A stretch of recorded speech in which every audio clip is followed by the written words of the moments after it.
বিদ্যুৎ বিল নিয়ে ফের চাঞ্চল্য ত্রিপুরায়। কুমারঘাটের শেফালি পেট্রোলিয়াম এজেন্সিতে বিদ্যুৎ বিল ঘিরে সামনে এলো চাঞ্চল্যকর অভিযোগ।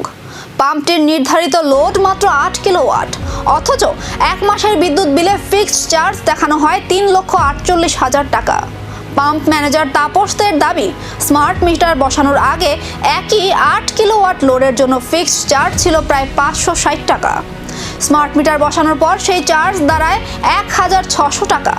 কিন্তু সম্প্রতি হঠাৎ করেই একটি লোডের জন্য কয়েক লক্ষ টাকার ফিক্সড চার্জ দেখতে পারেন তারা।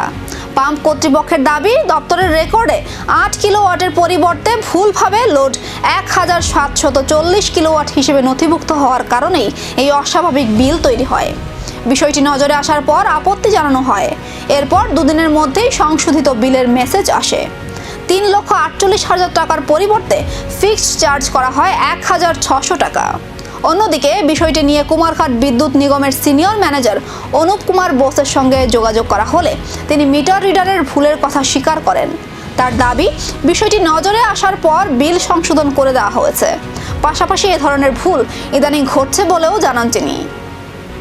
ভুল বলতে এটা তো কর্পোরেট থেকে আমার ডাইরেক্ট অনলাইনে যায়, কোনো কারণ এমডিআইটা ম্যাক্সিমাম ডিমান্ড যেটা, এটা আমার যারা নিয়েছিল প্রথম, তখন এটা ভুলে একটা এমডিআইটা ভুল মানে সিলেক্ট করছে, যে কারণে এটা হয়েছে। এরকম তো কিছু কিছু হইতেছে, আমরা 20-22 হাজার কনজিউমার এক দিকে এরকম হয়, কিন্তু সঙ্গে সঙ্গেই আমরা এটা ঠিক করে দিচ্ছি। বিল এসে 7,000, 6,000 না 7,000 এরকম, আর ফিক্সড চার্জ চাইছে 3 লক্ষের উপর। 3 লক্ষের বিল থেকে 1,600। কুমারঘাটের ঘটনায় এবার বিলিং ব্যবস্থায় জবাবদিহিতাই বড় প্রশ্ন।